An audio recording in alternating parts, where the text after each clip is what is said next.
Hey everyone, SimMattically here. In this video I'm going to show you mods I use to improve my Sims look in The Sims 3. First thing, something I can't play without. Actually, quite a few people have asked me about it on Twitter. It's the default skin replacement I use. I don't like to change the original look of the game too much because I want to somehow follow the vision of the developers, but the original skin from the vanilla game is, well, very unappealing.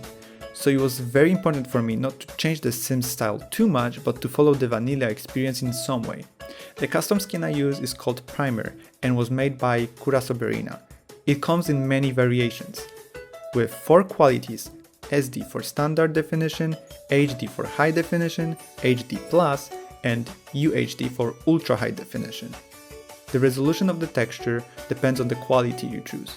If you don't know which version to choose because you are not familiar with this topic, you should go for HD+, because it corresponds to the highest graphics settings for Sims in the unmodded game.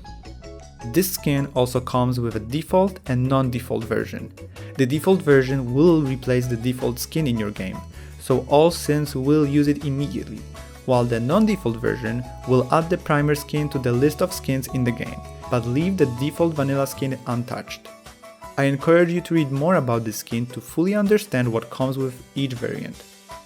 But there's more. You can also download an additional file, HD Specular Default Replacement, that matches the primer skin and slightly changes the way Sim's skin reflects light. It's a subtle change, but worth a try. Both the primer skin and the HD Specular Map Default Replacement are compatible with another mod I use for my Sims.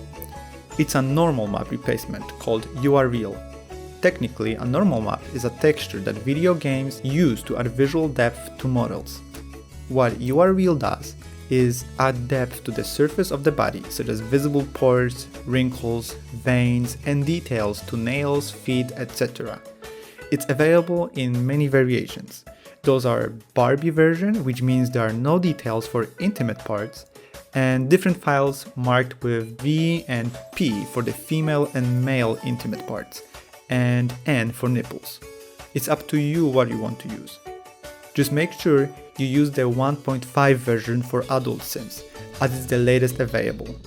Unfortunately, the original blog with this mod has been removed, but the Simmers community has made many copies and I will link one of them in the description of this video. Okay, finally moving on from the skins, because they took up a lot of this video. Another thing that makes Sims look weird in The Sims 3 is those huge pupils.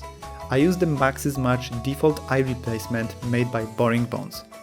And while we are talking about eyes, you have may noticed that the eyes in the vanilla game reflect light incorrectly.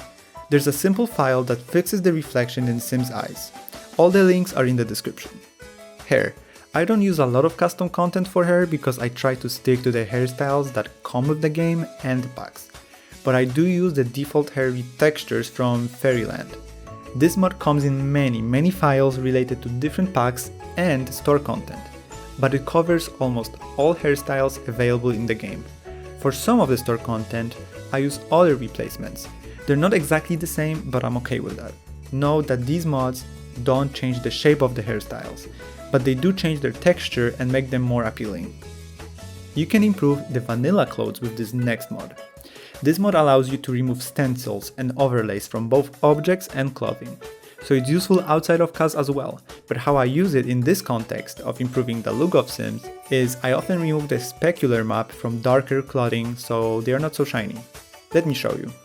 When I give my Sim a darker shirt, you can see how unnaturally shiny it is, but after I run the Deco S cheat, the shirt becomes matte.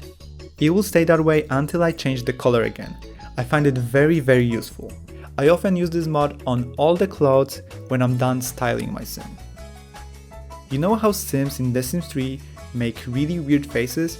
It turns out that The Sims Medieval, which was released 2 years after Sims 3, tweaked those facial animations. And modder Sim Bouquet converted them to The Sims 3 for us. Thanks to this mod, Sims will still have the facial reactions, but they will look better. There's also another mod called Walk Cycle Edits that fixes some mistakes made by the developers when it comes to walking animations. There's a full list of fixes on the download page. I also use new UI poses that change the poses Sims have in their portraits.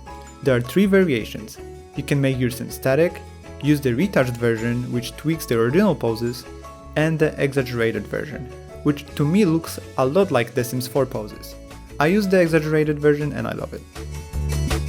The last mod I want to show you is Shader Tweaks by Lazy Duchess. This mod is a little bit more complicated to install. I won't really explain it here as you can refer to the download page and the official documentation, but what it does is it mainly tweaks the look of Sims in the environment.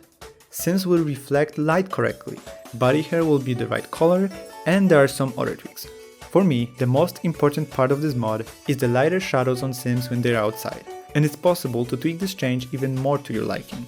If you would like me to make a video about the mods made by Lazy Duchess in general, please let me know in the comments section. And if you want to discover more mods for The Sims 3, I invite you to watch my other videos. One about game-changing mods I use, and the second about mods for better graphics. And if you like this video, be sure to leave a thumbs up and subscribe to my channel so you don't miss any more Sims videos.